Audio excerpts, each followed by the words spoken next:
अस्सलामुअलैकुम। देवता एपिसोड 236। उसकी इतनी जुर्रत नहीं थी कि ये मालूम करने सोनिया के दिमाग में जाता। वह बड़ी पुरस्कार और मक्कार समझी जाती थी। गैर मामूली सलाहियतें रखने वाले दुश्मन भी उससे कतराने में अपनी सलामती समझते थे। ये बात आम हो चुकी थी कि पारस आजकल बहुत पीने लगा है।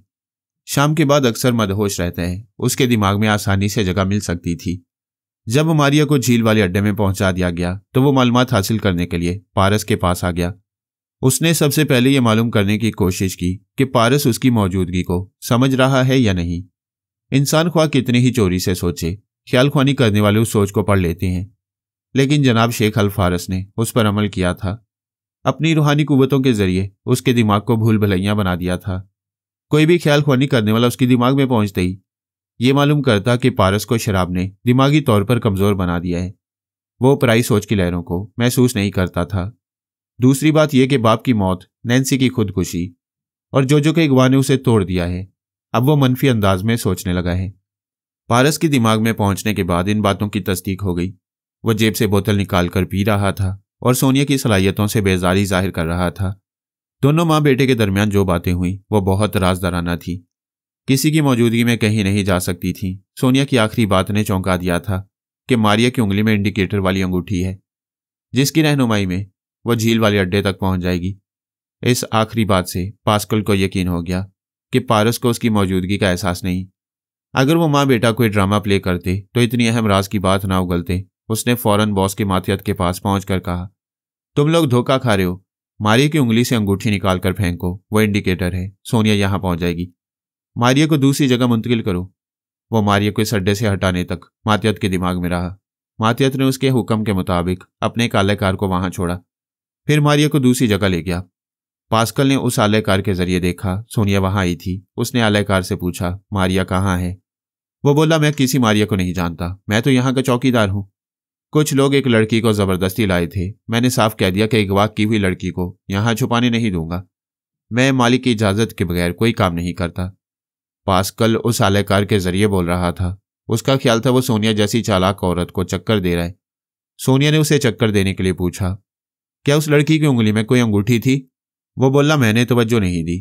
अलबत्ता ये अंगूठी उधर फर्श पर पड़ी हुई थी। उसने जेब से अंगूठी निकाल कर दिखाई। सोनिया ने उस इंडिकेटर को देखकर मायूसी का इजहार किया। फिर शिकस्त खुर्दा अंदाज में उस अड्डे से निकलकर बाहर आई। अपनी कार में बैठकर उसे स्टार्ट किया। पास्कल उसकी तन्हाई में आकर देख नहीं सकता था कि वो क्या करती फिर रही है। वो मुतमईन था कि इंडिकेटर के बगैर वो मारिया तक नहीं पहुंच सकेगा। उसने कार आगे बढ़ाकर डैशबोर्ड के बटन को दबाया। नन्हा सा स्क्रीन रोशन होते ही एक छोटा सा बल्ब जलने बुझने लगा और बताने लगा कि वो मारिया को कहां ले जा रही हैं। सोनिया ने कॉर्डलेस से रिसीवर ऑपरेट करने के बाद एक फ्रांसीसी जासूस से कहा, तुम्हारा शुक्रिया, मुझे रहनुमाई हासिल हो रही है। दुश्मनों को शुबा तो नहीं होगा? हरगिज नहीं मादाम। मैंने इंडिकेटर को नंबर प्लेट के पीछे छुपाया है। फिर एक बार शुक्रिया। उसने राब्ता खत्म कर दिया। इत्मीनान से कार ड्राइव करती हुई सोचने लगी। कुछ देर मौजूदा हालात पर गौर करने के बाद उसने जासूस से दोबारा राब्ता कायम करते हुए कहा, ये लोग मारिया को हाईवे पर ले जा रहे हैं, शायद शहर से बाहर जाएंगे। हाईवे की चौकी से राब्ता कायम करो। अपने किसी ज़हीन साथी से कहो इनकी गाड़ी रोककर चेकिंग की जाए। मारिया को चेक करने के दौरान उसके सैंडल की हील से या हेयर क्लिप से इंडिकेटर मुंसलिक कर दे। कार का कोई भरोसा नहीं है, वो उसे कहीं भी छोड़ सकते हैं। मादाम चेक पोस्ट पर यह जाहिर हो सकता है कि मारिया अगवा की जा रही है। ऐसे वक्त उन लोगों को हिरासत में लेना होगा। मारिया दीवानी है, पारस की धुन में उनके साथ जा रही है, लेकिन अगवा किए जाने का शुबा नहीं होगा। मैं नहीं चाहती कि वह पकड़े जाएं। उन्हें फरार होने की छूट मिलती रहनी चाहिए। शुक्रिया। उसने राब्ता खत्म कर दिया। पास्कल मालूम करना चाहता था मारिया को तलाश करने के सिलसिले में क्या किया जा रहा है। यह मालूम था कि फ्रांस की पुलिस और इंटेलिजेंस वाले मारिया तक पहुंचने की कोशिश कर रहे हैं, लेकिन वह सोनिया और पारस की जिद्दोजहद के मुतालिक मालूम करना चाहता था। लिहाजा वो पारस के पास आ गया। वो सोनिया से रुखसत होकर सड़क के किनारे चल रहा था। उसके करीब से कितनी ही गाड़ियां गुजर रही थीं। वो किसी से लिफ्ट नहीं मांग रहा था। उसे घर पहुंचने की जल्दी नहीं थी, ना ही मारिया की फिक्र थी। उसकी हिफाजत के लिए सोनिया काफ़ी थी। वह दुश्मनों पर जाहिर कर रहा था कि उसे मारिया से कोई खास दिलचस्पी नहीं है।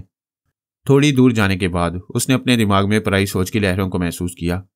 कोई उसकी अपनी ही सोच में कह रहा था, मैं पैदल क्यों जा रहा हूँ? एक गाड़ी तो बहुत ही मामूली सी बात है। मैं एक फ़ोन करके यहाँ के आला हुक्काम और आला अफसरान को सड़क के किनारे बुला सकता हूँ। फिर पैदल चलने की हमाकत क्यों कर रहा हूँ? उसने जवाबन सोचा, यहाँ तन्हाई है, कोई मुखातिब करने वाला नहीं। मैं टहलने के अंदाज में चल रहा हूँ और अपने हालात पर गौर कर रहा हूँ। पापा की वफात के बाद जब भी मैं मुस्तकबिल के मुतल्लिक सोचता हूँ तो।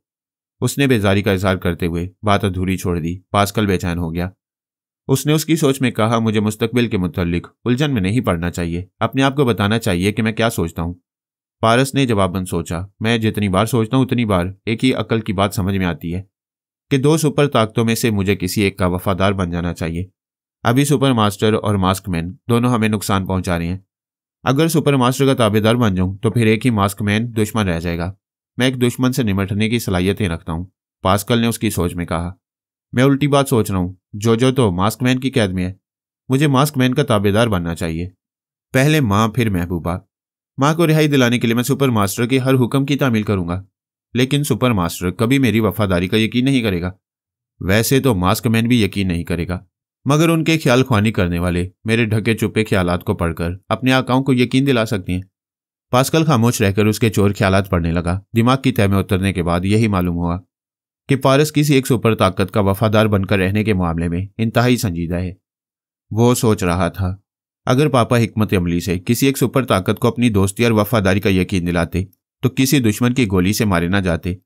फरजाना और नैन्सी भरी जवानी में खुदकुशी न करती। कोई जोजो और मामा को अगवा करने की जरूरत न करता। बड़े बड़े मुल्क किसी एक ताकत की सरपरस्ती हासिल करने पर मजबूर हो जाती हैं। मैं भी सुपर मास्टर या मास्कमैन के साए में तहफ़्फ़ुज़ हासिल कर सकता हूँ। पास्कल ने पारस के बॉस को मुखातिब करते हुए कहा। पारस एफल टावर के करीब एक सड़क के किनारे पैदल चल रहा है।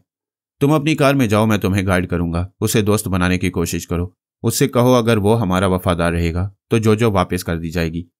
हम उन दुश्मनों का भी सुराग लगाएंगे जिन्होंने मारिया को अगवा किया है।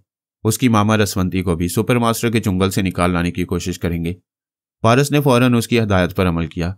उसी वक्त अपनी गाड़ी में चल पड़ा। पास्कल ने पारस तक उसकी रहनुमाई की, फिर उन लोगों के पास आया जो मारिया को ले गए थे। वो शहर से बाहर एक छोटे से बंगले में थी और पारस से मिलने की जिद कर रही थी। वो लोग उसे मोहब्बत से समझा मना रहे थे। उन्हें बताया गया था कि लड़की जहरीली है, उसे गुस्सा आएगा तो किसी को जिंदा नहीं छोड़ेगी। बॉस के खास मातियत ने उसकी तसल्ली के लिए उसके सामने रिसीवर उठाकर यूं ही नंबर डायल किए, फिर कहा, मिस्टर पारस जहां भी हैं उनसे कहो फौरन यहां आ जाएं और आने से पहले फोन पर मारिया से बात करें। मारिया खुश हो गई। पास्कल ने खास मातियत से कहा, इस लड़की को यहां रखना मुनासिब नहीं, पुलिस और इंटेलिजेंस वाले पहुंच सकते हैं। जनाब, रास्ते में भी चेकिंग हुई थी। वो तो खैरियत हुई कि मारिया ने हमारे खिलाफ शोर नहीं मचाया। ये पारस से मिलने की धुन में थी। जब तक पारस यहां नहीं आएगा इसे हम कहीं ले जा नहीं सकेंगे। अच्छी बात है, इसे बहला कर रखो। अगर ये यहां से जाने पर राजी नहीं होगी तो बेहोश करके ले जाना होगा। मैं अभी आता हूं। उसने मास्कमैन से राब्ता कायम किया। मारिया के मुतालिक बताया कि वो फिलहाल काबू में है। पारस को अपना वफादार बनाने की कोशिश की जा रही है और सोनिया मारिया की तलाश में भटक रही है। मास्कमैन ने तमाम बातें सुनने के बाद कहा, पहले मारिया जरूरी है। उस लड़की से सिर्फ पारस नहीं, सोनिया भी जज्बाती तौर पर वाबस्ता है। फिर ऐसी जहरीली लड़की को हम ट्रेनिंग देकर अपनी एक जबरदस्त आलाकार बना सकते हैं। उसे बर्लिन पहुंचाओ, वहां से फिर इसे मास्को पहुंचा दिया जाएगा। वो पारस के बगैर कहीं नहीं जाएगी। मास्कमैन सोच में पड़ गया। पास्कल ने पूछा, क्या आप डमी पारस के मुतालिक सोच रहे हैं? हाँ, मगर बात नहीं बनेगी। हमारी तरफ से कोई पारस बनकर जाएगा तो वो उसे जरूर प्यार करेगी और प्यार का अंजाम होगा डमी की मौत। इसीलिए पारस उससे कतराता है। पहले वो जहरीला था, उसके प्यार को बर्दाश्त कर लेता था। बहरहाल तुम हमारे आदमियों से कहो अभी फोन पर मारिया की डमी पारस से गुफ्तगू कराई जाए और वादा किया जाए कि दूसरे मुल्क में पारस से मुलाकात होगी। ये काम करके आओ, फिर बात आगे होगी। पास्कल ने खास मातियत से कहा, अपने किसी नक्काल से कहो कि वह पारस की आवाज में फोन पर मारिया से गुफ्तगू करे। जनाब, वह फोन पर क्या कहेगा? जो कहना है उसके जरिए मैं कहूंगा। मैं अभी आता हूं। वह फिर मास्कमैन के पास आया। उसने कहा, वो जहरीली लड़की सोनिया के काबू में रहती है। अगर हम किसी तेजो तर्रार औरत को सोनिया के मेकअप में उसके पास रखें तो वो औरत उसे बहला फुसला कर यहां ले आएगी। यही मुनासिब है। मैं अभी पेरिस के बॉस से बात करता हूं। उसने बॉस को मुखातिब किया। वो पारस को लिफ्ट देकर अपनी रिहाइशगाह में ले आया। पारस ने कहा, तुम इससे अपने मतलब की बात करो और मुझे ये बताओ, ऐसी कोई तेजो तर्रार औरत है जो सोनिया का रोल अदा कर सके? वह फखर से बोला, मेरे पास हराफा किस्म की औरतों की कमी नहीं। नादिया नाम की एक जबरदस्त फाइटर है, हाजिर दिमाग और चालाक है। मेरे ताउन से वो कैसीनो की मालिक बन गई है। मेरी आसानमंद रहती है। अगर उसके लिए लंदन में एक कैसीनो कायम करने का लालच दिया जाएगा तो वो हमारे इशारों पर काम करेगी। उसे यकीन दिलाओ कि उसका हर मुतालबा पूरा किया जाएगा। वह 2 घंटे के अंदर सोनिया बनकर मारिया के पास पहुंच जाए। तुम्हारा कोई आदमी मारिया के मुतालिक उसे सब कुछ समझाकर वहां ले जाएगा। वो खास मातियत के पास आया, उसके जरिए उस शख्स तक पहुंचा जो पारस की आवाज और लहजे की नकल करने वाला था। उसने कहा, रिसीवर उठाकर नंबर डायल करो और मारिया की बातें सुनो, मैं तुम्हें गाइड करता रहूंगा। उसने मतलूबा नंबर डायल किए। राब्ता कायम होने पर मारिया की आवाज सुनाई दी। उसने कहा, मारिया मैं पारस बोल रहा हूँ, मुझे भी मालूम है कि तुम इस बंगले में मेरा इंतजार कर रही हो। मारिया ने कहा, तुम कहाँ हो, फौरन यहाँ आओ या मुझे अपने पास बुलाओ।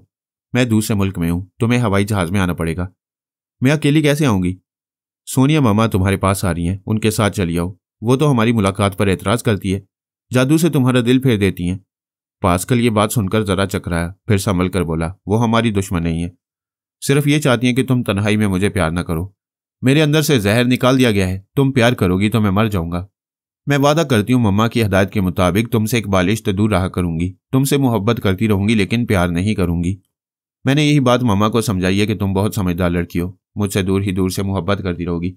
अच्छा मैं बात खत्म करता हूँ, मम्मा 2 घंटे तक पहुंच जाएंगी।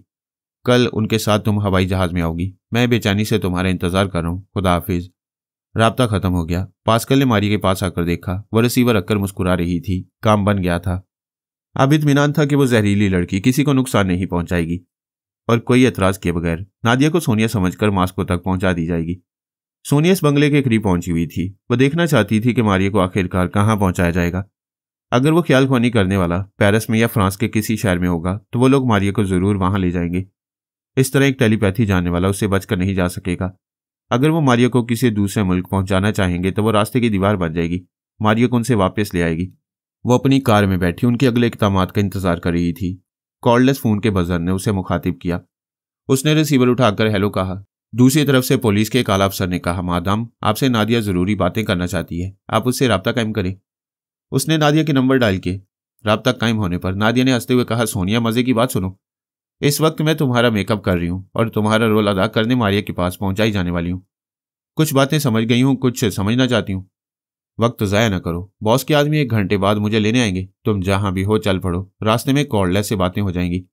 मैं अपनी कार में हूँ और कॉर्डलेस से बातें कर रही हूँ, जरा 1 मिनट, मैं गाड़ी आगे बढ़ा लूँ फिर बातें करती हूँ। उसने कार स्टार्ट करके आगे बढ़ाई। उससे कुछ अर्सा पहले सुपर मास्टर के एक टेलीपैथी जानने वाले क्रेजी मैन ने पेरिस के कुमार खाने में बड़ी धूम मचाई थी। एक रात में $90 लाख जीत लिए थे। दूसरी रात नादिया के कैसीनो में खेलने वाला था। सोनिया ने नादिया का मेकअप करके क्रेजी मैन को करोड़ों का नुकसान पहुंचाया था और नादिया को एक ही रात में इतना फायदा पहुंचाया था जिसकी वह तवक्को नहीं कर सकती थी। वो सोनिया को दिलो जान से चाहती थी। उसने कहा, वो मुझे बहुत बड़ा लालच दे रहे हैं। अगर मैं मारिया को मास्को पहुंचा दूं और कुछ अरसे तक उसके साथ वहां रहूं तो वो मेरे लिए लंदन में एक बहुत बड़ा कैसीनो कायम कर देंगे। चलो बैठे बिठाई लंदन से भी लाखों डॉलर मिला करेंगे। मैं मारिया के साथ जाऊंगी तो तुम्हारे लिए छुप कर रहना एक मसला होगा। तुम अपने जरा इस्तेमाल करके मुझे रातों रात मुल्क से बाहर भेज दो। मैं फॉर ईस्ट जाना चाहती हूँ। वहां मुख्तलिफ ममालिक की सैर करती रहूंगी। यहाँ के सरकारी अफसरान जब बुलाएंगे तो समझ लूंगी तुम्हारा काम हो गया है, मैं यहाँ चली आऊंगी। वह एक प्लास्टिक सर्जरी के माहिर को लेकर आई। नादिया से कहा, ये डॉक्टर हमारे राजदार हैं। मास्कमैन का बॉस यहाँ आएगा तो मेरे चेहरे पर सर्जरी होती रहेगी। डॉक्टर इसे दूसरे कमरे में बैठने के लिए कहेगा। यूं से यकीन हो जाएगा कि तुम्हें प्लास्टिक सर्जरी के जरिए सोनिया बनाया गया है। उसने फोन के जरिए काला अफसर से कहा, मेरे एक अहम मामले में नादिया को कुछ अरसे तक रूपोश रहना पड़ेगा।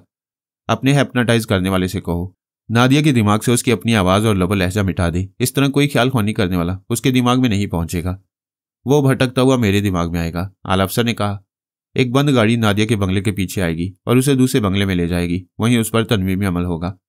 कल तक वो जहां जाना चाहेगी हम उसे भेज देंगे। ठीक है, तनवीमी अमल फौरन होना चाहिए। उसने फोन रख दिया। नादिया ने उसे अपनी अलमारी और सेफ की चाबियां दी, फिर कहा, मेरे पास दूसरी चाबियां हैं, ये तुम रख लो। हो सकता है तुम्हें बॉस के सामने सेफ और अलमारियों को खोलने की जरूरत पेश आए। 15 मिनट के अंदर एक बंद गाड़ी आई। नादिया उसमें चली गई। आधे घंटे बाद मुलाजिम ने बॉस के आने की इतला दी। सोनिया ने कहा, उसे ड्राइंग रूम में बिठाओ और कहो मेरे चेहरे पर प्लास्टिक सर्जरी हो रही है, वो मुझे देखना चाहे तो उसे कमरे में ले आना। डॉक्टर ने सोनिया के चेहरे पर जा बजा छोटी छोटी पट्टियां चिपका दी थी। बाकी चेहरे को सफेद क्रीम से छुपा दिया था। थोड़ी देर बाद बॉस कमरे में आया। उसने कहा, मैं सोच भी नहीं सकता था कि तुम सर्जरी के जरिए पक्का काम करोगी। मुझसे 2 बातें करो। हमारा आदमी तुम्हारी आवाज सुनकर तुमसे दिमागी राब्ता कायम करना चाहता है। डॉक्टर ने कहा, सॉरी मिस्टर, अब ये होंठ नहीं ला सकेंगी। आप 1 घंटे बाद गुफ्तगू कर सकते हैं। क्या आप ड्राइंग रूम में इंतजार करना पसंद करेंगे? वो बोला, मैं एक जरूरी काम से जा रहा हूँ, 1 घंटे बाद आऊंगा। वो चला गया। डॉक्टर ने दरवाजे को अंदर से बंद कर दिया। सोनिया ने डॉक्टर से पूछा कि आप पराई सोच की लहरें महसूस कर रही हैं? नहीं मादाम, अगर महसूस करूंगा तो आपकी हदायत के मुताबिक ड्रामा शुरू कर दूंगा। ड्रामा यह था कि किसी के दिमाग में आते ही वो अटक अटक कर सांस लेता और पागलों की तरह अपने बालों को नोचकर सोचता कि वो 5 बरस तक दिमागी मरीज रह चुका है, 1 बरस पहले पागल खाने से आया है। अब भी दिमाग में कोई गैर मामूली सी बात होती है या नामालूम सा बोझ होता है तो पागलों जैसी हरकतें करने लगता है और सांस आप ही आप रुकने लगती है। चूंकि वो सांस रोक कर सोचता, इसलिए ख्याल ख्वानी करने वाले को उसके चोर ख्यालात पढ़ने का मौका न मिलता। लेकिन पास्कल उसके दिमाग में नहीं आया। जब ये मालूम हुआ कि नादिया सर्जरी के बायस अभी नहीं बोलेगी तो वो फौरन पारस के दिमाग में चला गया। पारस इस डॉक्टर से ज़्यादा अहम था। बॉस इसे अपनी रिहाइशगाह में शराब और शबाब के साथ छोड़ कर आया था। ऐसे वक्त वो फिर पारस के चोर ख्यालात पढ़ने आ गया। उसने पहली बार मुखातिब करते हुए कहा, हेलो पारस, मैं तुम्हारा एक दोस्त और हमदर्द हूँ। उसने चौंक कर दोनों हाथों से सर को थाम लिया, फिर कहा, ओ गॉड, शराब नोशी का यही एक नुकसान है, मैं पराई सोच की लहरों को महसूस करने के काबिल नहीं रहा। अब तो कोई भी दुश्मन दोस्त बनकर आ सकता है।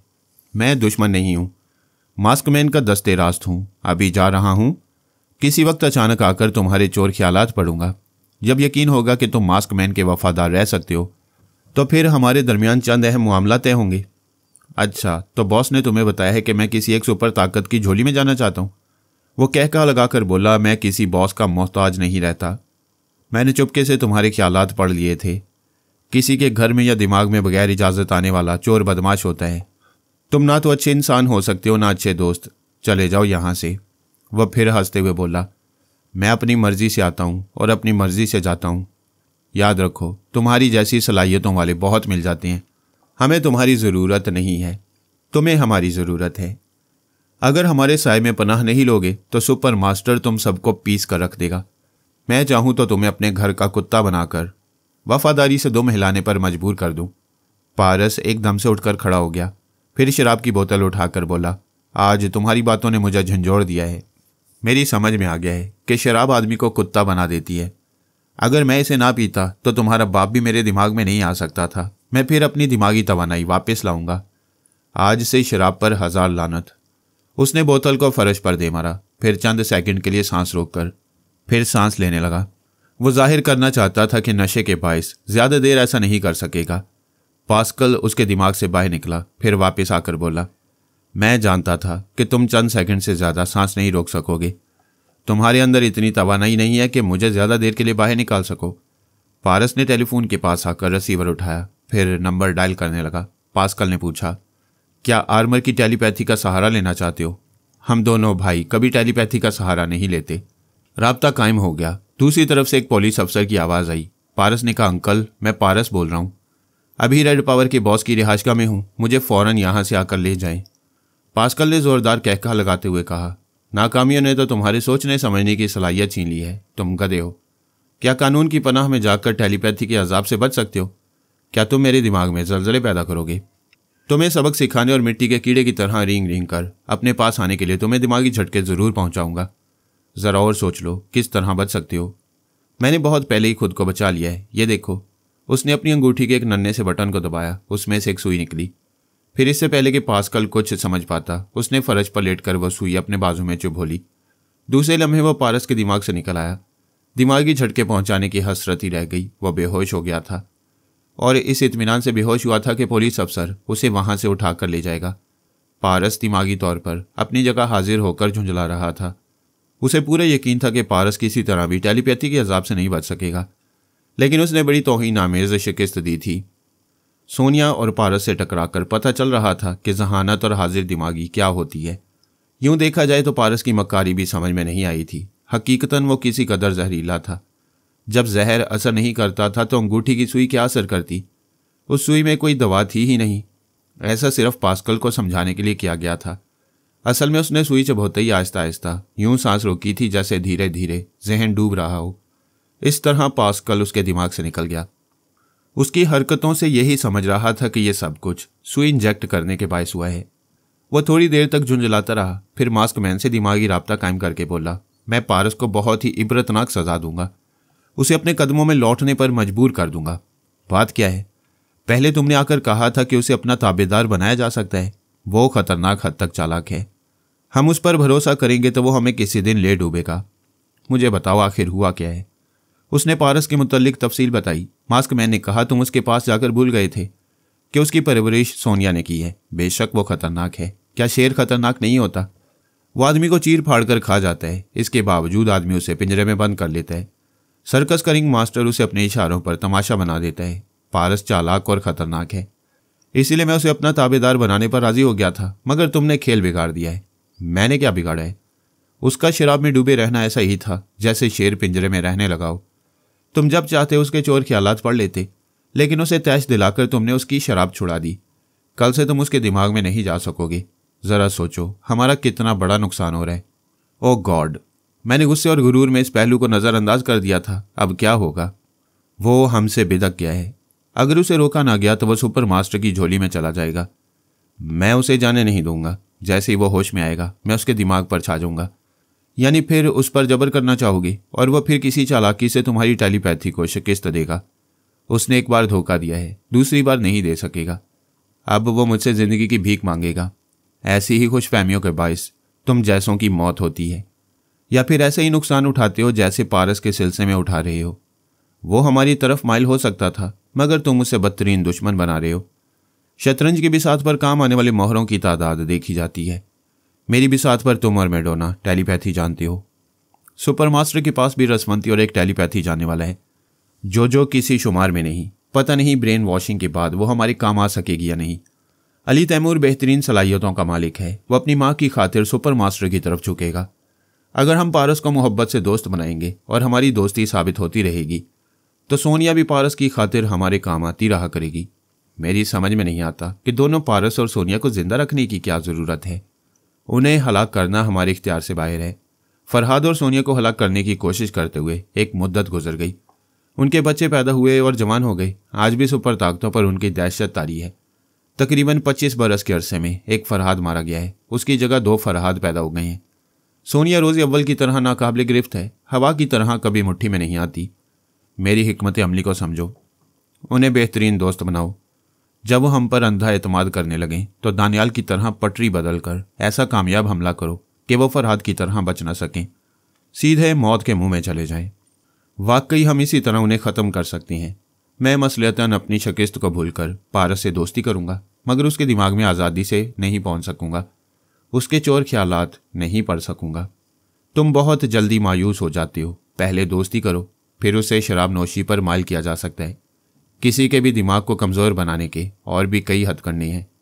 पास्कल ने चौंक कर कहा, ओह मैं तो नादिया को भूल ही गया। अभी उसके चोर ख्यालात पढ़ना ज़रूरी है। वो सोनिया का अहम रोल अदा करने वाली है। वो ख्याल ख्वानी की परवास करता हुआ बॉस के पास आया।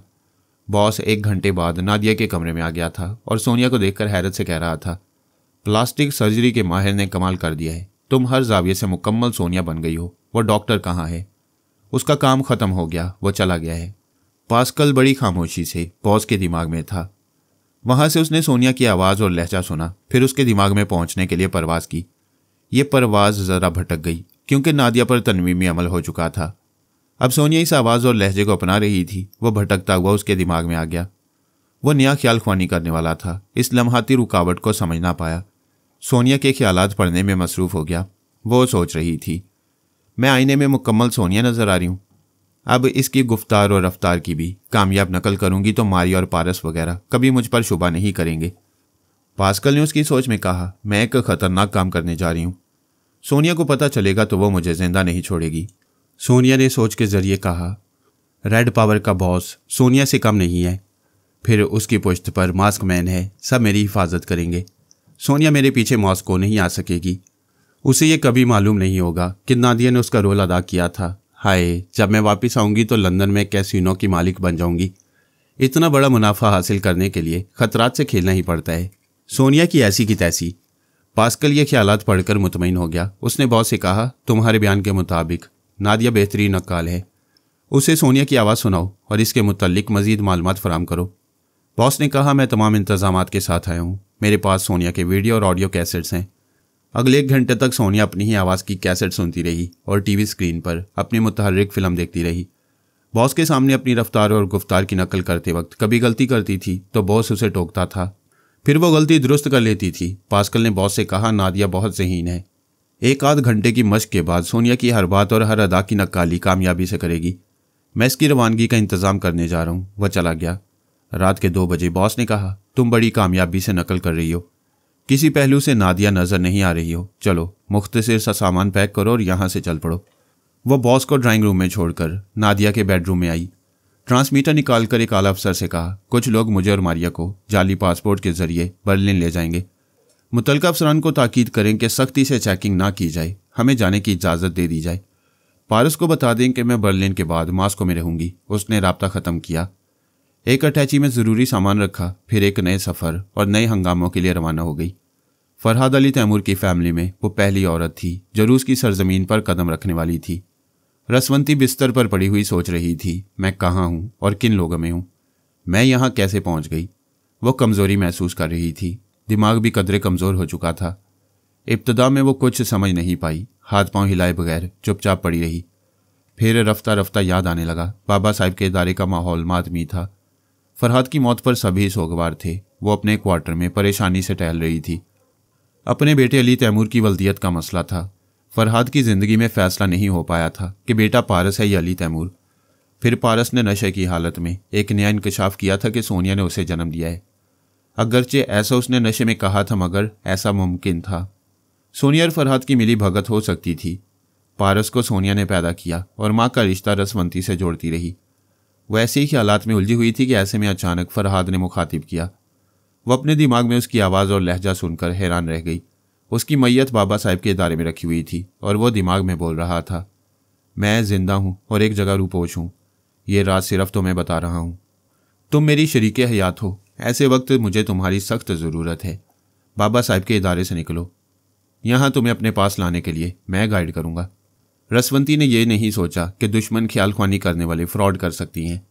एक तो दिमाग में बोलने वाले ने फरहाद के कोड वर्ड्स अदा किए थे, दूसरी इस बात की खुशी हो रही थी कि फरहाद जिंदा है। इससे पहले भी वो कई बार अपनी मौत का ड्रामा प्ले कर चुका था, इसलिए उसकी मौत का यकीन नहीं होता था। अदारे में किसी डमी फरहाद की मैयत हो सकती थी। रसवंती को इस बात की भी खुशी थी कि फरहाद उसे राजदार बना रहे और सोनिया को अहमियत नहीं दे रहा। यही सब कुछ सोचकर वो इदारे से बाहर आ गई और कार ड्राइव करती हुई जा रही थी। ऐसे वक्त एक ख्याल ख्वानी करने वाले ने उसे फ्रेब से आगाह किया, लेकिन वो यकीन करने को तैयार नहीं थी। फरहाद ने उसके लिए हेलीकॉप्टर भेजा था। जब उसमें सवार हुई तो फ्रेब खाने का यकीन हुआ। हेलीकॉप्टर की पिछली सीट पर बैठने वालों में से एक ने उसे दबोच लिया था, दूसरे ने उसे इंजेक्शन लगाया। इसके बाद उसे होश नहीं रहा। होश आया तो उसने खुद को एक बिस्तर पर पाया। रफ्ता रफ्ता सोचने से याद आ गया कि वो किस तरह धोखा खाकर दुश्मनों की कैद में पहुंच गई है। थोड़ी देर बाद किसी ने ख्याल ख्वानी के जरिए मुखातिब किया, हेलो रसवंती, होश में आ गई हो? वो बोली, हाँ, मैं ऐसे ही वक्त होश में आती हूँ जब पानी सर से गुजर जाता है। तुम कौन हो? एक दोस्त हूँ। मुझे जबरन यहाँ लाकर दोस्ती का दावा कर रहे हो? मैं यहाँ ना लाता तो सोनिया तुम्हें जल्द ही जलील करती। उसने फरहाद के साथ बाकायदा निकाह पढ़वाया था। पारस उनका जायज़ बेटा है। तुम्हारा बेटा अली तैमूर पैदा होने के बाद कई बार दुश्मनों के हाथ लग चुका है। सोनिया दावे से कहना चाहती है कि तुम्हारा बेटा बदल गया है या दुश्मनों ने असल बेटे को मार डाला है। ऐसी मनहूस बातें ना करो। अल्लाह ताला मेरे अली तैमूर को लंबी उम्र देगा। यही मेरा अपना बेटा है। बेशक तुम्हारा अपना है, मगर सोनिया घपला करेगी। वो कैसी मक्काराना चालें चलती है, ये तुम अच्छी तरह जानती हो। तुम उससे दूर रहकर उसे मुंह तोड़ जवाब दे सकती हो, अली तैमूर की हिफाजत कर सकती हो और अपने बेटे के हकूक मनवा सकती हो। मैं तुम्हें यहाँ लाकर दोस्ती का सबूत दे रहा हूँ। वो सोच में पड़ गई, फिर बोली, मुझे बेहोश करके लाने की क्या ज़रूरत थी? एक दुश्मन ख्याल ख्वानी करने वाला तुम्हारे दिमाग में आकर तुम्हें हमारे खिलाफ भड़का रहा था। अगर तुम्हें बेहोश ना करते तो वो दुश्मन तुम्हारे दिमाग में रहकर यहाँ तक चला आता। हाँ, बात तो माकूल है, मगर तुम कौन हो? मैं कहाँ हूँ? मैं तुमसे दरख्वास्त करता हूँ, ऐसे सवालात ना करो। दुश्मन किसी वक्त भी तुम्हारे दिमाग में आकर मालूम कर लेगा कि तुम कहाँ हो और किसकी पनाह में हो। यह अंदेशा हमेशा रहेगा। क्या मैं कभी तुम्हारे बारे में मालूम नहीं कर सकूंगी? मैं बहुत उलझन में हूँ।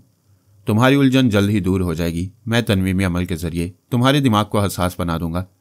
फिर कोई तुम्हारी इजाज़त के बगैर तुम्हारे अंदर नहीं आ सकेगा। हाँ, मैं दिमागी कमज़ोरी महसूस कर रही हूँ। मुझ में पहले जैसी तवानाई पैदा कर दो। मैं जल्द अज जल्द ख्याल ख्वानी के जरिए अपने बेटे की खैरियत मालूम करना चाहती हूँ। वो बिल्कुल खैरियत से है। मैं तुम्हारी तसल्ली के लिए फिर उसके पास जा रहा हूँ। मेरे वापस आने तक तुम तनवीमी अमल के लिए खुद को आमादा करती रहो। मैं 10 मिनट में आ जाऊँगा। वो चला गया, लेकिन उसके दिमाग में पास्कल बड़ी देर से था और उनकी बातें सुन रहा था। अब से पहले उसने उसे फ्रेब से आगाह किया था, उसे समझाया था कि फरहाद के लहजे में दुश्मन बोल रहा है। उसे हेलीकॉप्टर में सवार नहीं होना चाहिए, लेकिन रसवंती ने उसकी बात नहीं मानी। अब भी वो बेवकूफ़ बन रही थी। पास्कल ने सोचा उसे नसीहत करने से बात नहीं बनेगी। वह दुश्मन ख्यालख्वानी करने वाले को बता देगी कि कोई उसके दिमाग में आकर बहका रहा है। उसने खामोशी से तमाशा देखने का फैसला कर लिया। थोड़ी देर बाद डैगर एंड डैगर उसके दिमाग में आए। ऐसे वक्त एक डैगर खामोश रहता था। दूसरे ने कहा, रसवंती, तुम्हारा बेटा खैरियत से है? उसका अंदाजा है कि तुम्हें सुपर मास्टर की ख्यालख्वानी करने वाले ने अगवा किया है। वो न्यूयॉर्क आने की तैयारी कर रहा था। मैंने कहा, चंद घंटे सब्र कर लो। तुम्हारी मामा की दिमागी तवानाई बहाल होते ही वो ख्यालख्वानी के जरिए तुमसे राब्ता कायम करेंगी। रसवंती ने कहा, मुझ पर फौरन अमल करो। मैं अपने बेटे से बातें करने के लिए तवानाई हासिल करना चाहती हूँ। ये कोई नहीं जानता था कि सुपर मास्टर के पास 2 ख्यालख्वानी करने वाले हैं और वो डैगर एंड डैगर कहलाती हैं। एक डैगर ने दूसरे डैगर से कहा, मैं बड़ी देर से रसवंती के दिमाग में खामोशी से छुपा हुआ हूँ। वो दुश्मन ख्यालख्वानी करने वाला मौजूद नहीं है, हत्ता कि आर्मर भी नहीं आया है। यह अच्छा मौका है, इस पर अभी तनवीमी अमल कर सकते हो। मैं जा रहा हूँ। वो जोजो के पास जाकर मालूम करता रहता था कि किस तरह मास्कमैन के तजुर्बेकार डॉक्टर उसका मुआयना कर रहे हैं।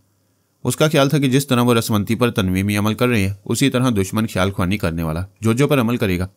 ऐसे वक्त वो उनके तनवीमी अमल को नाकाम बना देगा। उनका दुश्मन यही काम रसवंती के दिमाग में आकर कर रहा था। एक डैगर जा चुका था, दूसरा डैगर अपने अमल के जरिए रसवंती को ट्रांस में ला रहा था। उधर पास्कल ने उसके कमज़ोर दिमाग को ये बावर कराया कि वो ट्रांस में आ रही है और उसकी मामूला बन रही है। दोनों तरफ से तोड़ जोड़ जारी था। रसवंती बीच में फंसी हुई थी। आमिल के जवाब में पास्कल ने रसवंती की जुबान से यकीन दिलाया कि वो मुकम्मल तौर पर मामूला बन चुकी है और उसके तमाम अहकामात की तामील करेगी। आमिल डैगर ने कहा, तुम्हारा नाम रसवंती नहीं है। वो बोली, मेरा नाम रसवंती नहीं है। तुम्हारा नाम पामेला जॉन्स है। मेरा नाम पामेला जॉन्स है। डैगर ने पूछा, तुम्हारी उम्र कितनी है? मैं शायद 40 बरस की होने वाली हूँ। तुम 25 बरस की जवान दोशीज़ा हो। मैं 25 बरस की जवान दोशीज़ा हूँ। अभी तुम्हारी शादी नहीं हुई है। तुम किसी बच्चे की माँ नहीं हो। रसवंती ऐसा कहते वक्त हिचकिचाने वाली थी। पास्कल ने उसे संभाल लिया। वो डैगर की बातें दोहराने लगी। फिर डैगर ने कहा, जब तुम तनवीमी नींद से बेदार होगी तो अपना माजी बिल्कुल भूल जाओगी। मैं अपना माजी भूल जाऊंगी। तुम फरहाद को दुश्मन समझकर याद रखोगी। पारस और अली तैमूर को सोनिया की औलाद समझकर उससे नफरत करोगी। वो सोनिया और पारस के मुतालिक ऐसा कह सकती थी, लेकिन अली तैमूर से नफरत और दुश्मनी करने का सवाल पैदा नहीं होता था। ऐसा करने से पहले उसकी जान निकल जाती। अली तैमूर उसकी जान था। वो उसी के लिए जिंदगी की सांस ले रही थी, यानी उसी को देखकर जी रही थी। उधर तनवीमी अमल करने वाला उसे अपनी मामूला बनाकर बेटे के खिलाफ लड़ने के लिए तैयार कर रहा था। वो एकदम से फट पड़ी। आंखें खोलकर चीखते हुए बोली, सुअर के बच्चे, जलील कमीने, तू माँ को बेटे का दुश्मन बना रहे और शैतान की तरह दोस्ती का दावा भी करता है। मैं दुनिया छोड़ सकती हूँ मगर बेटे को नहीं छोड़ सकती, और बेटे को छुड़ाने वाले की जिंदगी हराम कर सकती हूँ। अगर हिम्मत है तो सामने आ। दिमाग में छुप कर क्यों आता है? मेरी दिमागी तवानाई बहाल होने दे, फिर तुझसे निमट लूंगी। डैगर ने कहा, अच्छा तो वो दुश्मन ख्यालख्वानी करने वाला अपनी चाल चल चुका है। कोई बात नहीं, मैं आइंदा मोहतात रहूंगा। और रसवंती, तुम ये खुशफहमी दिल से निकाल दो कि मैं तुम्हारी दिमागी तवानाई बहाल होने दूंगा। तुम ऐसी ही कमज़ोर रहोगी। मैं तुम्हारा ब्रेन वॉश करूंगा। ये कहकर वो खामोश हो गया। वह दुश्मन ख्यालख्वानी करने वाले का जवाब सुनना चाहता था। रसवंती ने कहा, मैं बेबस हूँ, खुदा से दुआ करती हूँ कि किसी तरह ख्यालख्वानी के काबिल हो जाऊँ। तुम कहते हो कोई दूसरा टेलीपैथी जानने वाला मेरे दिमाग में है। मैं भी यही समझती हूँ। उसके ताउन से मैं तुम्हारे फ्रेब में ना आ सकी। मैं उस मेहरबान से वादा करती हूँ, अगर वो तुम्हारे हथकंडों से मुझे बचाकर यहाँ से ले जाएगा तो मैं हमेशा उसके काम आती रहूँगी। डैगर ने हंसते हुए कहा, बेवकूफ़ औरत, ज़रा सोच समझ कर वादा कर। तेरे दिमाग में जो छुपा हुआ है, उसी ने फरजाना और नैन्सी को खुदकुशी पर मजबूर किया था। वही जोजो को अगवा करके ले गया। मुझे उसके खिलाफ भड़काने की फजूल सी कोशिशें कर रहे हो। वो जितना भी बुरा होगा तुमसे बेहतर होगा। वो माँ को बेटे का दुश्मन नहीं बनाएगा। एक दुश्मन दूसरे से बेहतर नहीं होता, हमेशा बदतर होता है। तुम उसका सहारा लेकर पछताओगी। वैसे मैं किसी का सहारा लेने का मौका ही कब दूंगा। पास्कल ने कहा, रसवंती, मैं बेहतर हूं या बदतर, ये आने वाला वक्त ही बताएगा। तुम इत्मीनान रखो। ये शैतान आइंदा तुम पर तनवीमी अमल नहीं कर सकेगा। डैगर ने कहा, मैं इतनी देर से तुम्हारी बातें सुनने के लिए ही बातें बना रहा था। मैं एक शख्स को रसवंती के सामने भेज रहा हूँ। तुम उसकी आवाज़ सुनकर उसके दिमाग में आओ। मैं कुछ अहम बातें करना चाहता हूँ। रसवंती ने जल्दी से कहा, नहीं मेरे मेहरबान, तुम ना जाना। ये तुमसे सौदेबाजी करेगा, तुम्हें मेरा दुश्मन बनाने की कोशिश करेगा। पास्कल ने कहा, तुम इत्मीनान रखो, मैं कोई नादान बच्चा नहीं हूँ। बुजुर्गों का कहना है कि दुश्मनों की भी बातें सुन लिया करो। मैं सुनकर जल्द ही वापस आऊँगा। तुम्हारे जाते ये दिमागी झटका पहुँचाएगा। तुम सियासत को नहीं समझती हो। ये तुम्हें अजियतें पहुँचाएगा तो तुम एक अरसे तक कमज़ोरी के बायस ख्यालख्वानी नहीं कर सकोगी। और ख्याल ख्वानी के बगैर तुम्हारी कोई अहमियत नहीं है। ये और इसका सुपर मास्टर एक आम सी औरत को कैदी बनाकर क्या हासिल करेंगे? कुछ नहीं। रसवंती ने पूछा, क्या मैं सुपर मास्टर की कैद में हूँ? डैगर ने कहा, हाँ, अब छुपाना फजूल है, मैं सुपर मास्टर के लिए और ये तुम्हारा नामेहरबान मास्क मैन के लिए काम कर रहा है, और ये दुरुस्त कह रहा है। मैं टेलीपैथी के झटके पहुंचाकर तुम्हारे दिमाग का कचरा नहीं करना चाहता, आराम से पड़ी रहो। एक शख्स ने रसवंती के पास आकर कहा, मिस्टर अजनबी, ख्याल ख्वानी करने वाले, मैं अपनी आवाज़ सुनाकर जा रहा हूँ, यकीनन तुम सुन रहे हो, मेरे दिमाग में चले आओ, मैं यहाँ से जा रहा हूँ। वो रसवंती के कमरे से बाहर आया। पास्कल ने कहा, मैं मौजूद हूँ, बोलो क्या कहना चाहते हो? डैगर ने कहा, शुक्रिया, तुमने मेरी बात मान ली। मैं तुमसे दोस्ती के लिए नहीं कहूँगा, क्योंकि सुपर मास्टर और मास्क मैन आग और पानी है। हमारे दरमियान दोस्ती जब भी होगी दुश्मनी के पर्दे में होगी। तुम तमहीद बांध रहे हो, काम की बात करो। काम की बात यह है कि मैं भी जोजो के मामले में रुकावट बन सकता हूँ। क्या पूछकर रुकावट बनना चाहते हो? तंज ना करो, एक दूसरे के लिए रुकावट बनने के नताइज पर गौर करो। यूं हम एक दूसरे को नुकसान पहुंचाएंगे और हमारी लड़ाई से फरहाद की फैमिली को फ़ायदा पहुंचेगा। इस बात को उस वक्त सोचना था जब मैं रसवंती को बाबा साहब के इदारे से निकाल कर ले जाना चाहता था, मगर तुमने फरहाद बनकर मुझसे बड़ा ड्रामा प्ले किया और मेरे शिकार को छीन कर ले गए। तो मुझसे दुश्मनी की पहल करने के बाद समझौते की तवक्को कर रहे हो। बदतरीन हालात में भी समझौता हो जाता है। बेशक हो जाता है। मेरा शिकार मुझे वापस कर दो। तुम अहमकाना मुतालबा कर रहे हो। जंगल में कितनी ही पार्टियां शिकार खेलने जाती हैं, जो कामयाब होता है शिकार उसे मिल जाता है। सो हमें मिल गया। अभी नहीं मिला। शिकारियों का खेल अभी जारी है और इस खेल से बौखला कर ही तुमने मुझे यहाँ बुलाया है। क्या तुम समझते हो रसवंती को मुझसे छीन कर ले जाओगे? समझता हूँ, इसलिए तुम्हारे सामने दीवार बन गया हूँ। अगर तुम्हारे ख्याल के मुताबिक नाकाम हुआ तो रसवंती को तुम्हारे काम के काबिल नहीं छोड़ूंगा, इसे जहनी मरीज़ा बना दूंगा। मैं इसके जवाब में जोजो को कत्ल कर दूंगा। ठीक है, इस तरह भी हमारा मकसद पूरा हो जाएगा। उससे दोस्त की फरहाद की फैमिली में कोई टेलीपैथी जानने वाला नहीं रहेगा। एक आर्मर है, वो किसी काम का आदमी नहीं है और बहुत मुमकिन है जोजो के बाद वो भी जिंदा ना रहे, खुद अपनी ही जान से खेल जाए। इसका मतलब है समझौते की कोई सूरत नहीं रह गई। तुम ज़रा कम समझते हो। मैंने तो कह दिया है समझौता होगा। रसवंती को मेरे हवाले कर दो। लानत है तुम पर। जाओ, जो कर सकते हो करो, हम तुमसे कम नहीं हैं। बड़े भाई, नाराज़ क्यों होते हो? एक और सूरत भी है। क्या कहना चाहते हो? रसवंती ना हमारे पास हो ना तुम्हारे पास, उसे किसी तीसरी जगह रखा जाए। उससे तीसरी जगह का इल्म सिर्फ हम दोनों को होगा और वह हमारी कैद में रहकर हम दोनों के काम आती रहेगी। वो थोड़ी देर सोचने के बाद बोला, यह मशवरा अहमकाना भी है, अजीब भी है, मगर दिल को भी लगता है। मैं सुपर मास्टर से मशवरा करूंगा। अगर वो राज़ी हो जाए तो जोजो को भी उस तीसरी जगह पहुंचाना होगा। इसके लिए मैं भी मास्क मैन से मशवरा करूंगा।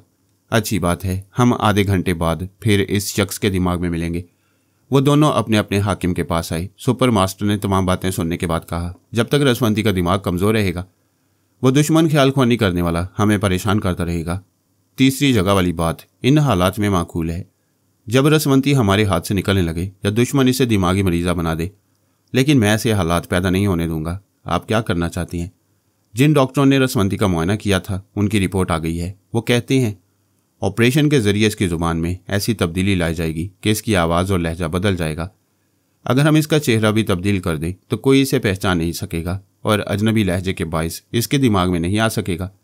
डैगर ने कहा, ऐसा फ़ौरन होना चाहिए। लेकिन रसवंती का दिमाग जब तक अपनी नई आवाज़ और लहजे का आदी नहीं होगा और पुरानी आवाज़ और लहजे को नहीं भूलेगा, तब तक वह दुश्मन दिमाग में आता रहेगा। उसका रास्ता रोकने के लिए तनवीमी अमल बहुत ज़रूरी है। कुछ अरसे के लिए इसके दिमाग को हसास बनाना होगा। तुम देख चुके हो, वह तनवीमी अमल के दौरान रुकावट बन जाता है। उसी वक्त दूसरे डैगर ने आकर कहा, वो लोग जोजो को ऑपरेशन थिएटर ले जा रहे थे। उस प्राइवेट अस्पताल में डॉक्टर और वार्ड बॉय से लेकर एक मामूली सिपाही तक योगा के माहिर है। जब मैंने देखा कि जोजो को बेहोश कर देने के बाद मुझे फिर किसी के दिमाग में जगह नहीं मिलेगी, तो मैंने वहां अपने सफ़ीर के जरिए एयरफोर्स के एक अफसर और पायलट तक रसाई हासिल की। पायलट ने मेरी मर्जी के मुताबिक एक तैयारा उड़ाया और उस अस्पताल पर बमबारी कर दी। सुपर मास्टर ने पूछा, ये तुमने क्या किया? जो बमबारी में मर गई होगी। डैगर नंबर 2 ने कहा, उस ऑपरेशन को रोकने का और कोई रास्ता ना था। ऑपरेशन के बाद जोजो का जहन तब्दील हो जाता, आवाज़ और लहजा बदल जाता, फिर हम उसे कभी ना पा सकते। मास्क मैन उसकी टेलीपैथी से फ़ायदा उठाता रहता, वो हमारे लिए मर चुकी होती। लिहाजा अगर बमबारी के नतीजे में मरती है तो क्या फ़र्क पड़ता है? बहरहाल वो जिंदा है। मैं उसके दिमाग से होकर आ रहा हूँ। ऑपरेशन का मामला ज़रा खटाई में पड़ गया है। शाबाश, तुमने ज़बरदस्त काम किया है।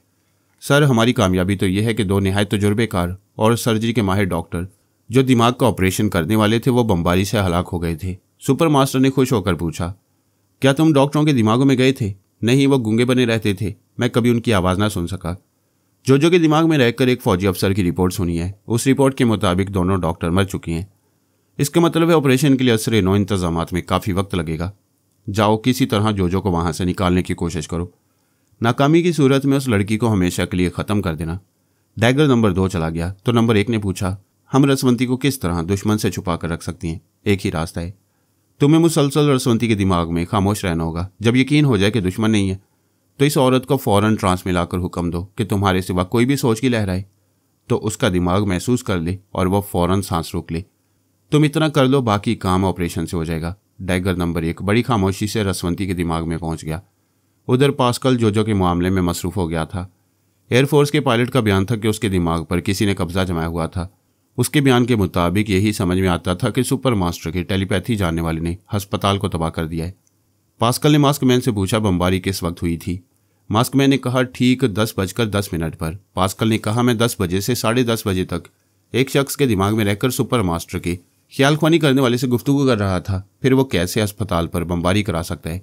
क्या तुम्हारी घड़ी ठीक रूसी वक्त के मुताबिक है? जी हाँ, मैं वक्त का हिसाब करके यकीन से कहता हूँ कि यह किसी दूसरे ख्यालख्वानी करने वाले की बदमाशी है। क्या तुम ये कहना चाहते हो कि सुपर मास्टर के पास कोई दूसरा भी टेलीपैथी जानने वाला है? हो सकता है दूसरा भी हो, लेकिन मैंने ट्रांसफार्मर मशीन से गुजरते वक्त एक ही टेलीपैथी जानने वाले को देखा था। बहरहाल आर्मर भी अपनी बहन जोजो को ऑपरेशन से बचाने के लिए ऐसा कर सकता है। बेशक आर्मर ऐसा कर सकता है। पास्कल ने आर्मर के पास आकर कहा, हम समझते थे तुम इंसान के रूप में फरिश्ता हो, दुश्मनों को भी जानी नुकसान नहीं पहुंचाते, मगर तुमने अस्पताल पर बमबारी करा के कितने ही बेगुनाह इंसानों को मौत की नींद सुला दिया है। वह हैरानी से बोला, यह तुम क्या कह रहे हो? मैं अपने क्वार्टर में बैठा दुआएं मांग रहा हूँ अपनी मासूम जोजो की सलामती के लिए। इब्ने मरियम से इल्तिजाएं कर रहा हूँ। देखो, मैं स्लीप के साए में हूँ, मेरा ईमान है। मैंने और मेरी बहन ने किसी को नुकसान नहीं पहुंचाया। खुदा जोजो को भी नुकसान नहीं पहुंचने देगा। दोस्त हों या दुश्मन, सभी जानते थे कि आर्मर कभी झूठ नहीं बोलता। पास्कल फितरतन शैतान था, लेकिन वह भी मानता था कि आर्मर स्लीप के साए में कभी झूठ नहीं बोलेगा। उसने पूछा, आर्मर, फिर वह अस्पताल में तबाही मचाने वाला कौन हो सकता है? वह सुपर मास्टर का टेलीपैथी जानने वाला नहीं है। वह बमबारी के वक्त मुझसे गुफ्तगू कर रहा था। आर्मर ने कहा, तुम मैडोना को भूल रहे हो? मैडोना को मैं दानियाल से छीन कर लाया था। वह मेरी फर्माबरदार है, मेरे खिलाफ ऐसा नहीं करेगी। तुम उस पर अंधा एतमाद कर रहे हो, ज़रा उसे टटोल कर देखो। ये सुनते ही पास्कल ने वहाँ से ख्याल ख्वानी की परवास की। फिर मैडोना के दिमाग में पहुंचा, लेकिन उसने सांस रोक ली। दूसरी बार उसके दिमाग में पहुंचते ही मखसूस कोड वर्ड्स अदा किए। वो नागवारी से बोली, यो नॉनसेंस, तुम कौन हो और ये कैसे अल्फाज अदा कर रहे हो? क्या ये कोड वर्ड्स हैं? अगर हैं तो इनसे मेरा क्या ताल्लुक है? अच्छा, तो तुम कोड वर्ड्स भूल गई हो और मेरी आवाज़ नहीं पहचानती हो? क्या दानियाल को भूल गई हो, जिसने अली तैमूर के हुक्म पर तुम्हें कत्ल नहीं किया था? तुम पर तनवीमी अमल करके तुम्हें अपनी कनीज बना लिया था। वह 2 उंगलियों से अपनी पेशानी को सहलाते हुए बोली, ठहरो, मुझे समझने दो कि मैं किन हालात से गुजरती रही हूँ। अभी जाओ। उसने सांस रोक ली। पास्कल दिमागी तौर पर अपनी जगह आ गया। वह समझ गया था कि दानियाल ने मैडोना पर जो तनवीमी अमल किया था उसका असर ख़त्म हो चुका है। वो नहीं जानता था दानियाल ने कितने अरसे के लिए उसे अपनी मामूला बनाया है। उसने 1 हफ्ते बाद चुपचाप मैडोना के जहन को टटोल कर देखा था। वो बदस्तूर तनवीमी अमल के असर में थी। अपने आमिल दानियाल को पूछती थी और पास्कल उसकी आमिल दानियाल के लबो लहजे में उसे कंट्रोल करता था।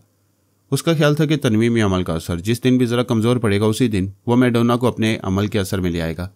वह पिछले 24 घंटों से मारियो को अगवा करने, सोनिया और पारस से निमटने और रसवंती को हासिल करने की जद्दोजहद में इस कदर मसरूफ़ रहा कि मैडोना के दिमाग में पहुंचने का मौका ही नहीं मिला। वह सोच भी नहीं सकता था कि 24 घंटे में मैडोना तनवीमी अमल के असर से निकलकर आज़ाद हो जाएगी। चूँकि वह दानियाल के लहजे में बोलता था, इसलिए पास्कल की हैसियत से उसे नहीं पहचानती थी और अब आज़ाद होने के बाद दानियाल को भी कबूल करने के लिए तैयार नहीं हो रही थी। उधर मैडोना को एक एक बात याद आ गई। दानियाल ने उसे रसवंती और अली तैमूर से बचाया था। इसके लिए उसका नाम और असली शख्सियत को तनवीमी अमल के जरिए गुम कर दिया। वह भी राजी खुशी उसके ज़ेर असर आ गई, क्योंकि जान बचाने का वही एक रास्ता था।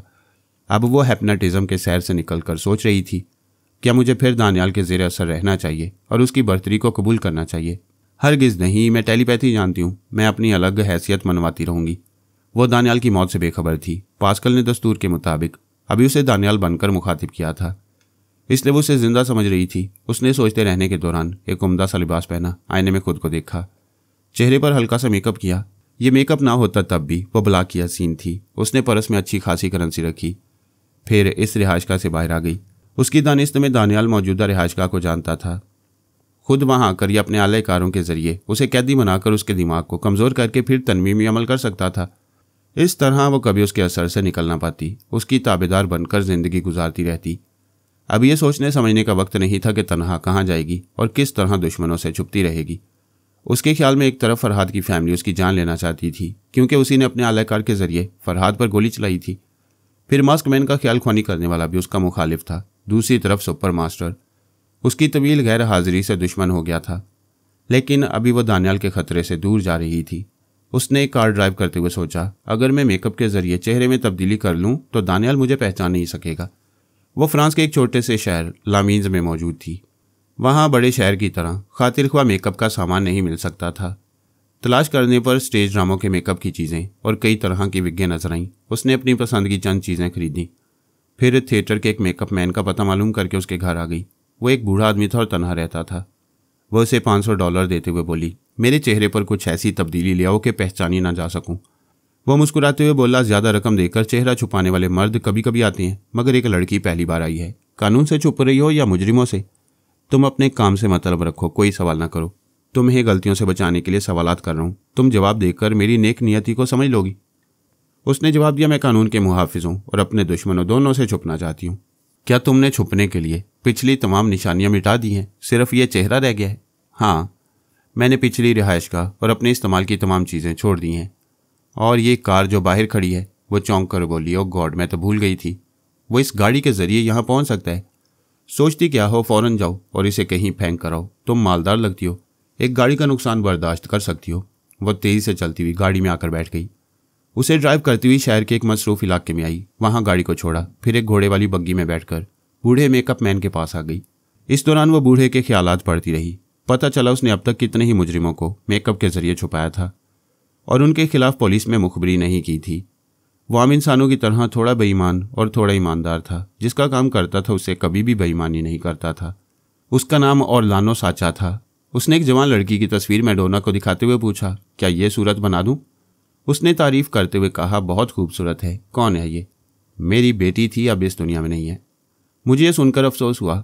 आओ और मेरे वजूद में अपनी बेटी को फिर से जिंदा करो। वह अपना काम शुरू करते हुए अपनी बेटी बारबरा के मुताल्लिक तफसील से बताने लगा।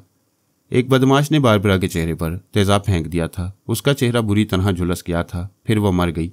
ऑरलानो साचा अपनी बेटी की दुख भरी दास्तान सुनाने के साथ साथ पूरी तवज्जो और महारत से अपना काम भी करता जा रहा था। मैडोना वहाँ करीना कैमरून के रूप में आई थी। बूढ़े और तजुर्बेकार साचा के मशाक हाथ उसे रफ्ता रफ्ता बारबरा बना रहे थे। वो बोली, अब तुम फिर अपनी बारबरा को जिंदा कर रहे हो, लोगों से क्या कहोगे? लोग तुम्हें ना देखें तो बेहतर होगा। शाम हो चुकी है, तुम्हारा मेकअप मुकम्मल होने तक रात हो जाएगी। तुम अंधेरे में छुप कर जा सकोगी। रात के 8 बजे मेकअप मुकम्मल हो गया। आईना कह रहा था, वह चेहरे के एक एक नक्श के एतबार से बारबरा बन गई है। साचा गुमसुम खड़ा अपनी बेटी को देख रहा था। उसकी बूढ़ी आंखें आंसुओं से भीग रही थीं। मैडोना ने कहा, मैं तुम्हारे जज्बात को समझ रही हूँ। आओ, मुझे गले लगाकर प्यार करो। मैं तुम्हारी बेटी हूँ। वो उठकर खड़ी हो गई। आईने के पास से घूमकर साचा के सामने आई। उसने आगे बढ़कर उसे गले लगाया। थोड़ी देर तक रोता रहा, फिर उसकी पेशानी को बोसा देकर अलग हो गया। जेब से $500 निकालकर वापस करते हुए बोला, मैंने बाप बनकर प्यार किया है, बेटी से रकम नहीं लूंगा। वो मुस्कुराकर बोली, रकम वापस लूंगी तो रिश्ता पक्का हो जाएगा। मैं तुम्हें यहाँ तनहा नहीं रहने दूंगी। ये मेरी खुश नसीबी है कि तुम मेरे साथ रहोगी। वह रकम लेकर परस में रखते हुए बोली, तुम्हारी बेटी बहुत दौलतमंद है। आज से तुम काम नहीं आराम करोगे। मैं जहाँ जाऊंगी मेरे सरपरस्त बनकर साथ रहोगे। बेटी, तुम कौन हो, कहाँ से आई हो, क्या करती हो? मुझे मालूम होना चाहिए। उसने अपनी जिंदगी के हालात मुख्तसर तौर पर बयान किए। साचा ने हैरानी से पूछा, तुम टेलीपैथी जानती हो? वह हंसते हुए उसके दिमाग में पहुंच गई। फिर उसकी एक एक सोच को बयान करने लगी। बूढ़े साचा ने कायल होकर कहा, मैंने टेलीपैथी के मुतालिक बहुत कुछ सुना था। आज अपने दिमाग के अंदर इसका अमल देख रहा हूँ। बेटी, मुझे बताओ, तुम फिलहाल किसी दुश्मन से छुप रही हो? यूं तो दानियाल से छुपने यहाँ आई हूँ। वह तनवीमी अमल के जरिए मेरे दिमाग पर हावी था और मेरी रिहाइशगाह से वाकिफ था। उसके अमल से आज़ाद होते ही मैंने वो रिहाइशगाह छोड़ दी है। क्या वो तुम्हारे दिमाग में नहीं आ सकता? वो आता है, मैं सांस रोक लेती हूँ। उसकी सोच की लहरें दिमाग से बाहर चली जाती हैं। वह मालूम नहीं कर सकेगा कि मैं तुम्हारे पास इस मकान में हूँ। टेलीपैथी जानने वाले और कितने दुश्मन हैं। सबसे खतरनाक दुश्मन फरहाद अली तैमूर है।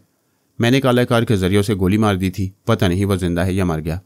वह मर चुका है। मुल्क के तमाम अखबारात ने उसकी मौत पर सप्लीमेंट कापियाँ शाया की थी।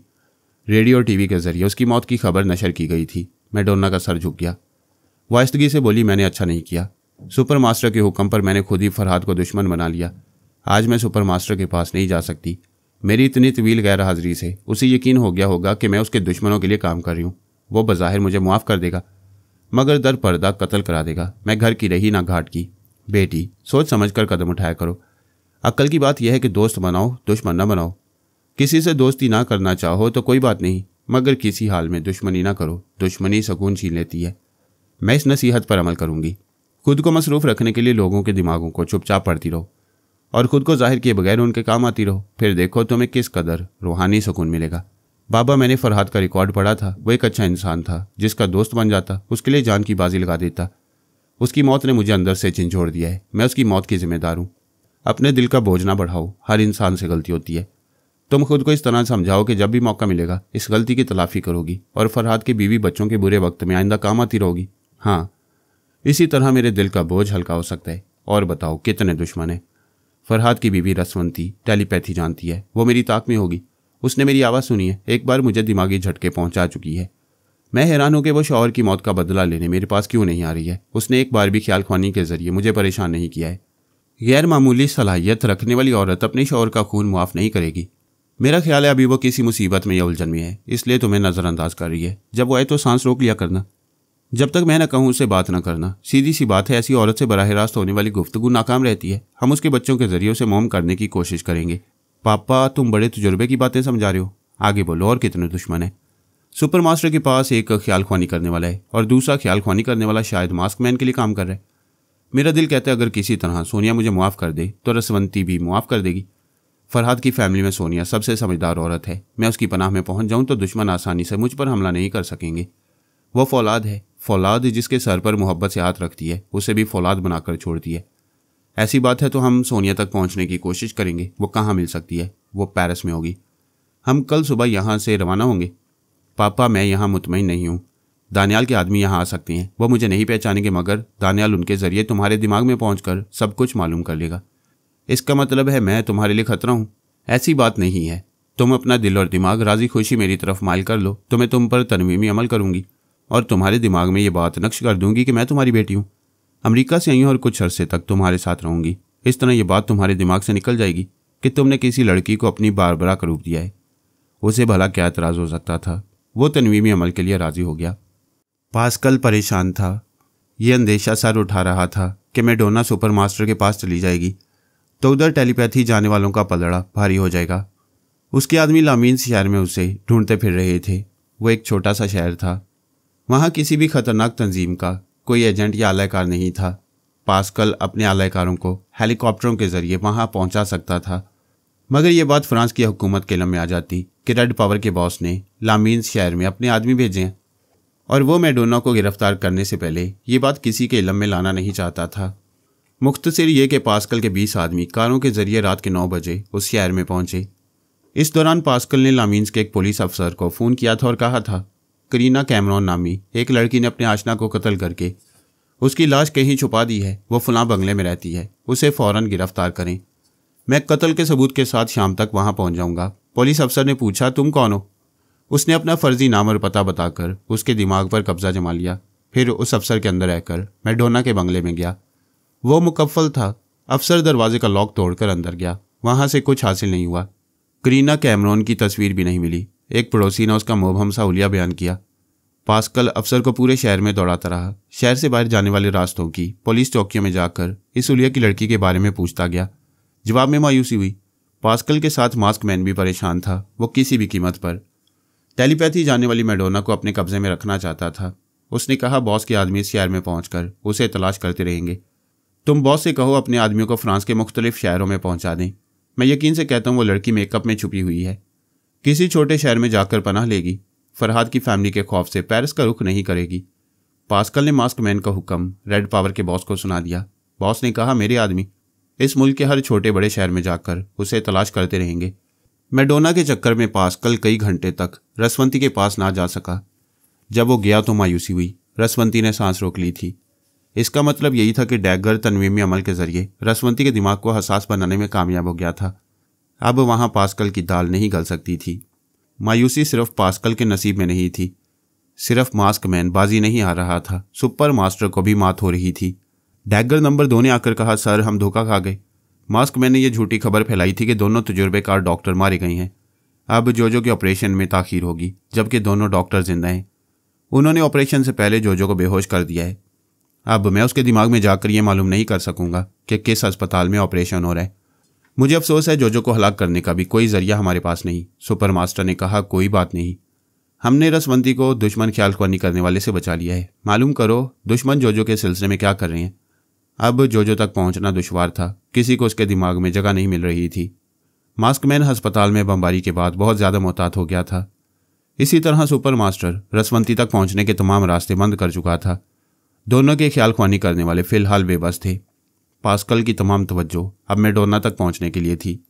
वो अपनी दानिश्त में सोनिया और पारस की कमजोरियों से खेलने के लिए मारिया को अगवा कर चुका था। सुपर मास्टर और डबल डैगर अब तक मैडोना से बेखबर थे। उन्हें बहुत पहले इतला मिल चुकी थी कि वो मर चुकी है। पास्कल उनकी लाइल्मी से जल्द अज जल्द फ़ायदा उठा लेना चाहता था। उसके आदमी लामीन शहर में उसे तलाश कर रहे थे। उनमें से 2 शख्स आधी रात के बाद ओर्लानो साचा के मकान पर पहुंचे। उन्होंने अंदाज़ा लगाया था कि मैडोना छुपने के लिए बूढ़े मेकअप मैन का सहारा ले सकती है। मैडोना ने दरवाजे पर दस्तक सुनकर पूछा, कौन है? बाहर से आवाज़ आई, पुलिस, दरवाज़ा खोलो। उसने बोलने वाले के दिमाग में छलांग लगाई। तेज़ी से उसके ख्यालात पड़े। ये मालूम हो गया कि वो रेड पावर के आदमी और तादाद में 2 हैं। उसने दरवाज़ा खोलकर पूछा, आधी रात को मौजूद शहरियों की नींदें खराब करना कहाँ का कानून है? एक ने कहा, ज़्यादा कानून की बात ना करो, तुम कौन हो और वह बूढ़ा मेकअप मैन कहाँ है? वो मेरे पापा इस वक्त सो रहे हैं। आखिर तुम लोग चाहते क्या हो? शाम को एक लड़की यहाँ आई थी, तुम्हारे बाप ने मेकअप के जरिए उसका चेहरा बदल दिया। क्या यह दुरुस्त है? गलत है, यहाँ कोई लड़की नहीं आई। तुम कहाँ से आई हो? पड़ोसियों ने बताया है कि बूढ़े की बेटी शादी के बाद अमेरिका में रहती है। मैं अमेरिका से आई हूँ। अगर तुम पुलिस का शनाख्ती कार्ड दिखाओगे तो मैं अपना पासपोर्ट वगैरह दिखाऊंगी। दोनों ने एक दूसरे को सवालिया नज़रों से देखा। फिर एक ने पूछा, अच्छी बात है, हम अपने अफसर को बुला कर लाते हैं, वो अपना शनाख्ती कार्ड दिखाएगा। वो बाहर चले गए। मैडोना दरवाज़ा बंद करके उनमें से एक के दिमाग में आ गई। वो किसी टेलीफोन बूथ में जाकर रेड पावर के बॉस से या पास्कल से रब्ता कायम करना चाहते थे और कहना चाहते थे कि बूढ़े मेकअप मैन की बेटी मशकूक है। उसके दिमाग में पहुंचकर हकीकत मालूम की जाए। पब्लिक कॉल बूथ वहां से काफ़ी दूर था। चलते चलते उनमें से एक ने रिवॉल्वर निकाल कर कहा, हमारा शुबा दुरुस्त है, वही लड़की करीना कैमरून है। अब वो हमें जिंदा नहीं छोड़ेगी। फ़ौरन अपना रिवॉल्वर निकालो। तुम रिवॉल्वर निकालने का मशवरा क्यों दे रहे हो? मैंने हत्थे पर गोली चलाना मर्दानगी नहीं समझता। वह हैरानी से बोला, क्या वो लड़की तुम्हारे दिमाग में है? तुम वक्त ज़ाया कर रहे हो। मैं 3 तक गिनते ही गोली चला दूंगा। दूसरे ने गिनती शुरू होने से पहले ही रिवॉल्वर निकाल कर कहा, हमें बचाव की तदबीर करनी चाहिए। इसका तरीका यह है कि हम दोनों रिवॉल्वर वापस रख दें, फिर इसे हाथ ना लगाएं। उसकी बात खत्म होते ही ठाएं से गोली चली। वह लड़खड़ाता हुआ तकलीफ से कराता हुआ पीछे गया। फिर उसने गोली चलाने वाले को निशाना बनाया। वह भी गोली खाकर उछला, फिर ज़मीन पर गिर पड़ा। इसके बाद दोनों ने एक साथ दूसरी बार फायरिंग की। आसपास के मकानों की खिड़कियां खुलने लगीं। खिड़कियों से झांकने वाले बीच रास्ते पर 2 खून आलूद लाशों को देख रहे थे।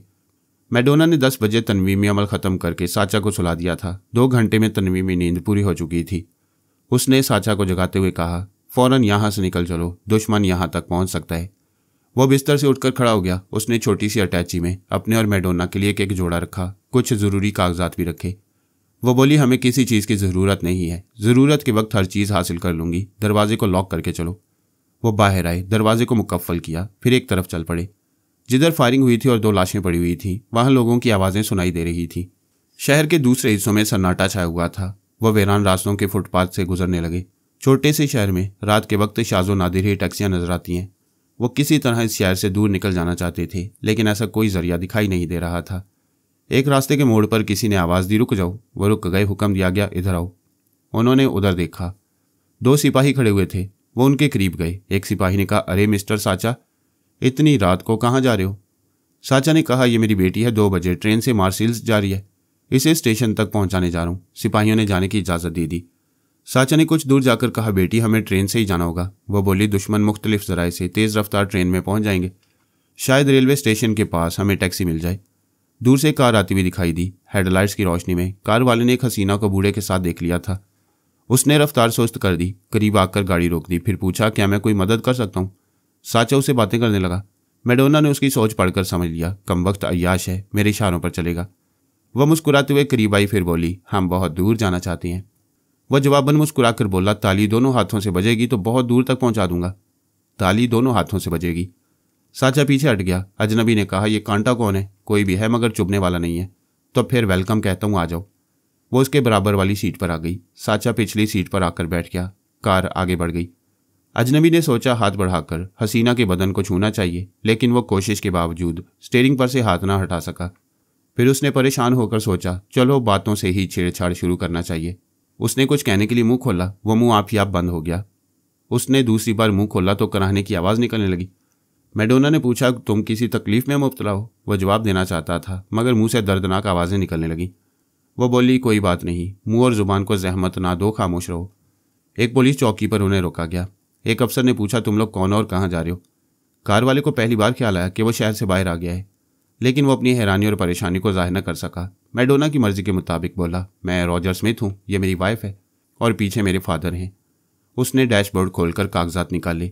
अफसर ने कहा ठीक है, कागजात रहने दें, आप जा सकती हैं। उसने गाड़ी आगे बढ़ा दी। सोचने लगा मैं शहर से बाहर कैसे चला आया, अब भी बेख्तियार इस रास्ते पर ड्राइव कर रहा हूँ। अचानक वो कहका लगाते हुए बोला ये कार आगे जाकर रुकेगी, ज़रूर रुकेगी। इसे कोई शैतानी कुव्वत ज़बरदस्ती नहीं चला सकेगी क्योंकि पेट्रोल ख़त्म हो रहा है। मैडोना और साचा ने देखा ईंधन की निशानदेही करने वाली सुई सिफर की तरफ आ रही थी। रॉजर खुश हो रहा था। उसने बुलंद आवाज़ में कहा बेहतर है कि मैं गाड़ी वापस मोड़ लूँ, अब कोई नादीदा कुव्वत मुझे रोक नहीं सकेगी। उसने गाड़ी को यू टर्न देने के लिए रफ्तार सुस्त करनी चाहिए, मगर कार और तेज़ी से चलने लगी। वो गुस्से से बोला मैं देखता हूँ ये ईंधन के बगैर कैसे चलेगी, 2-4 मील के बाद इसे रुकना होगा। वो खामोश हो गया। आगे कुछ फासले पर आबादी के आसार नजर आ रहे थे। मैडोना ने उसके दिमाग पर पूरी तरह कब्जा जमा लिया। थोड़ी देर बाद वे एक बस्ती के अंदर से गुजर रहे थे। रॉजर ने एक पेट्रोल पंप के सामने कार रोकी, टैंकी फुल कराई, रकम अदा की, फिर गाड़ी आगे बढ़ा दी। बस्ती से बहुत दूर निकल जाने के बाद मैडोना ने दिमाग को ज़रा सी ढील दी। उसने सोचा मुझे क्या हो जाता है, क्या मैं रह रहकर सो जाता हूँ, पता ही नहीं चलता कि कहाँ गुम हो जाता हूँ। वो सोचते सोचते ईंधन की निशानदेही करने वाली सुई को देखकर चीख पड़ा। सुई बता रही थी कि टैंकी फुल है।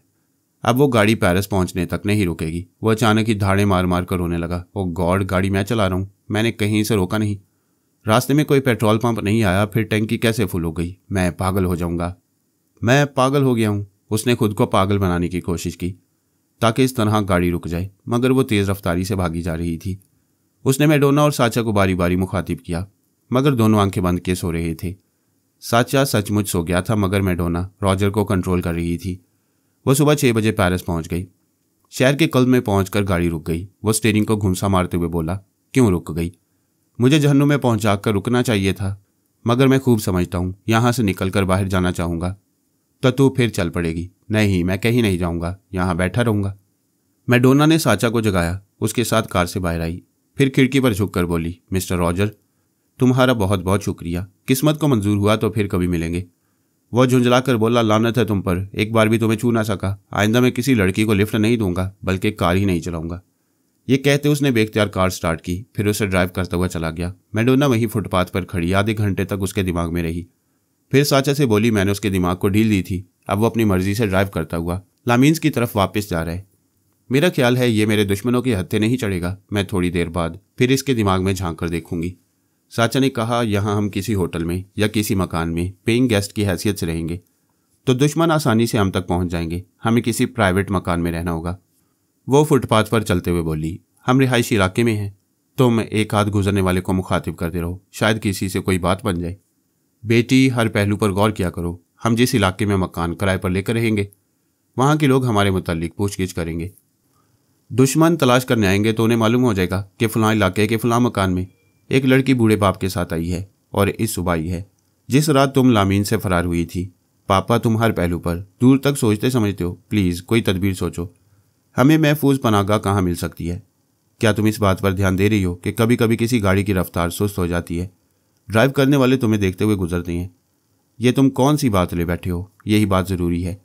कोई ऐसा अय्याश दौलतमंद जो तन्हा रहता हो, उसके यहाँ तुम महफूज रहोगी। बड़े बड़े लोग एक दूसरे के बंगलों में झांकने नहीं आते, किसी को पता नहीं चलता कि किसके यहाँ कौन आ रहा है और कौन जा रहा है। वो बातें करते हुए दूर तक और देर तक चलते रहे।